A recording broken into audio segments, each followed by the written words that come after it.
Assalamualaikum warahmatullahi wabarakatuh. Sahabat yang dirahmati Allah, semoga sahabat selalu dalam keadaan sehat walafiat, diberikan rezeki melimpah, serta diberikan umur panjang dalam keberkahan Allah. Berbicara tentang azab, kita tak bisa membayangkan peristiwa-peristiwa dahulu di mana sebuah kaum dihancurkan dengan begitu mengerikan akibat dosa-dosa mereka yang telah melampaui batas. Salah satu azab yang tercatat dalam Al-Quran adalah azab yang menimpa kaum Nabi Lut. Azab ini salah satu azab paling berat yang pernah ditimpakan kepada manusia. Umat Nabi Lut hidup sejaman dengan Nabi Ibrahim alaihi salam, dan Nabi Lut adalah keponakan Nabi Ibrahim. Mereka bermukim di sebuah kota yang disebut Sodom, yang kemudian hilang tanpa jejak. Kota ini menjadi misteri dan hanya menjadi legenda dari mulut ke mulut manusia. Namun Allah membenarkan kisah ini dan menjadikannya bagian dari Al-Quran sebagai pelajaran bagi umat manusia. Kisah ini dimulai dari kaum yang memiliki kelainan seksual. Mereka menyukai sesama jenis. Laki-laki suka dengan laki-laki dan perempuan suka dengan perempuan. Mereka menikah dengan lawan jenis dan memiliki anak. Namun, hal tersebut hanya dijadikan tradisi untuk melanjutkan keturunan. Sedangkan kebutuhan seksual dan cinta mereka disalurkan kepada sesama jenis. Bahkan jika seorang laki-laki memiliki anak laki-laki yang tampan, anak tersebut bisa diperebutkan hingga sang ayah sendiri menjadi pelaku homoseksual terhadap anaknya. Lebih parahnya lagi, mereka saling membunuh demi memperebutkan laki-laki yang dianggap tampan. Awalnya, sebelum kaum Sodom mengalami kelainan seksual seperti itu, mereka adalah kaum yang normal. Namun, dimulai dengan candaan.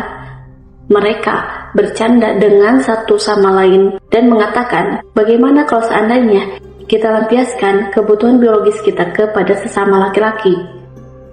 Bermula dari candaan tersebut hingga perilaku menyimpang tersebut menyebar dari satu orang ke orang yang lain. Kelainan ini menyebar dan menjadi penyakit dalam masyarakat tersebut. Hanya keluarga Nabi Lut saja yang masih menjalani kehidupan normal. Nabi Lut setiap harinya memperingatkan penduduk Sodom agar kembali kepada fitrah manusia, di mana mereka diberikan pasangan dari lawan jenis untuk menyalurkan nafsu dan cinta.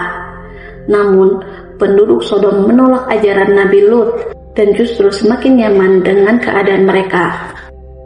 Saat itu, mereka enggan menggunakan akal sehat agar kembali menjadi manusia normal serta menyembah Tuhan yang sebenarnya.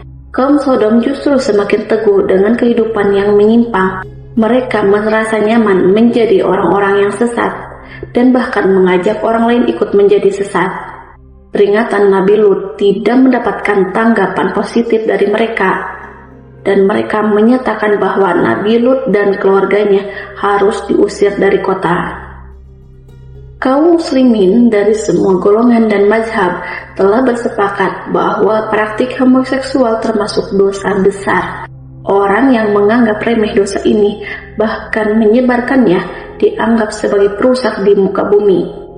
Hukumannya sangat berat, terutama bagi mereka yang memfasilitasi atau menjadi penggerak dalam penyebaran perilaku ini. Allah Subhanahu wa Ta'ala berfirman dalam surat Asy-Syu'ara ayat 165 sampai 166. Apakah kalian mendatangi laki-laki di antara manusia dan kalian tinggalkan istri-istri yang telah diciptakan oleh Tuhan kalian untuk kalian? Sungguh, kalian adalah kaum yang melampaui batas. Kaum Sodom menjadi saksi dari kekuasaan dan azab Allah yang luar biasa. Perilaku mereka yang menyimpang dan menolak petunjuk Nabi Lut menyebabkan mereka mendapat azab yang dahsyat. Allah mengirim azab yang belum pernah terjadi sebelum ataupun sesudahnya, sebagai peringatan bagi seluruh umat manusia. Allah membalikkan negeri mereka setelah Nabi Lut alaihissalam berkali-kali memberikan peringatan tetapi mereka tetap tidak mau bertobat. Allah mengangkat negeri mereka ke langit, lalu membalikkannya dan menghujani mereka dengan batu-batu dari api neraka. Ketika azab Allah tiba, keadaan kaum Sodom berubah drastis. Azab ini diabadikan dalam Al-Quran surat Al-A'raf ayat 84. Kami hujani mereka dengan hujan batu. Perhatikanlah bagaimana kesudahan para pendurhaka. Hujan batu yang terbakar itu menghancurkan segala yang ada di Sodom.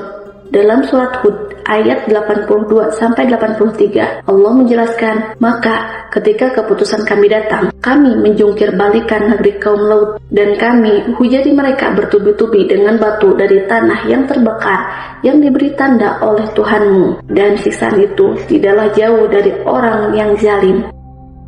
Beberapa ilmuwan muslim menemukan bukti di wilayah Yordania dekat Laut Mati, di mana terdapat gunung yang terbalik. Bagian atas gunung tertanam di bawah, sementara bagian bawahnya berada di atas. Hal ini diyakini sebagai bukti kehancuran kaum Lut sesuai dengan yang diceritakan dalam Al-Quran. Penelitian ilmiah yang dilakukan terhadap lokasi kejadian azab kaum Sodom dan memberikan pemahaman yang lebih dalam tentang peristiwa tersebut. Kota Sodom terletak di dekat Laut Mati. Berdasarkan penelitian dan penemuan arkeologis, lokasi kota Sodom diyakini berada di sebelah timur Sungai Yordan, yang kini dikenal sebagai Yordania. Bukti arkeologis dan geografis menunjukkan bahwa Sodom dan Gomora ditemukan di Bab Edra dan Numaira yang berada di dekat ujung utara Laut Mati. Bukti arkeologi tentang Tal El Hammam yang dianggap sebagai kandidat terkuat untuk lokasi Sodom karena adanya bukti kebakaran yang intens di pondasi dan lantai dengan pecahan tembikar yang terbakar. Suhu kehancuran diperkirakan melebihi 2000 Fahrenheit, menunjukkan adanya penghancuran yang bersifat katastrofik, dan terdapat pola ledakan melingkar selebar 8 mil yang terlihat melalui citra satelit Google Earth. Arkeologi asal Inggris bernama Graham Harris dan timnya menemukan banyak lapisan lahar dan batu basal, bukti pernah terjadinya letusan gunung Merapi dan gempa yang sangat luar biasa di kota Sodom. Temuan ini diperkuat oleh peneliti dari Jerman bernama Werner Keller yang menyebutkan bahwa di lembah Sodom terjadi gempa bumi dahsyat di tepi gunung Taurus yang memanjang sampai gunung Arabia ke Teluk Aqaba. Werner dan timnya memprediksi kalau kota Sodom masuk ke dalam jurang yang sangat dalam, diikuti dengan letusan petir, gas alam, dan munculnya lautan api yang sangat luas. Arkeolog telah menemukan bukti-bukti kejadian yang menghasilkan suhu tinggi di reruntuhan bangunan bata lumpur El Hammam, seperti potongan tembikar yang meleleh di luar tapi tidak terkena di dalam. Para peneliti menyimpulkan bahwa perang, kebakaran, letusan gunung berapi, atau gempa tidak mungkin menjadi penyebabnya, karena peristiwa ini tidak mungkin menghasilkan panas yang cukup kuat untuk menyebabkan pelelehan seperti di lokasi tersebut. Mereka menduga ledakan tersebut disebabkan oleh sebuah batu ruang angkasa. Namun, para peneliti tidak berhasil menemukan kawah di situs tersebut. Mereka berpendapat kerusakan tersebut ada hubungannya dengan ledakan udara yang terjadi saat meteor atau komet melintasi atmosfer dengan kecepatan tinggi. Menurut Christopher Armour, ledakan ini diperkirakan terjadi sekitar 4 km di atas kota dan memiliki kekuatan 1000 kali lebih besar dari bom atom Hiroshima. Suhu udara naik dengan cepat di atas 2000 derajat Celcius. Moore menjelaskan, pakaian dan kayu langsung terbakar, pedang, tombak, bata lumpur, dan tembikar mulai meleleh. Hampir seketika seluruh kota terbakar. Beberapa detik setelah ledakan, gelombang kejut melanda kota dengan kecepatan sekitar 1190 km per jam, lebih cepat dari tornado terburuk yang pernah tercatat.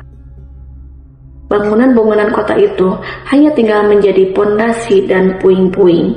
Tak ada satupun dari 8.000 orang atau hewan di dalam kota yang selamat.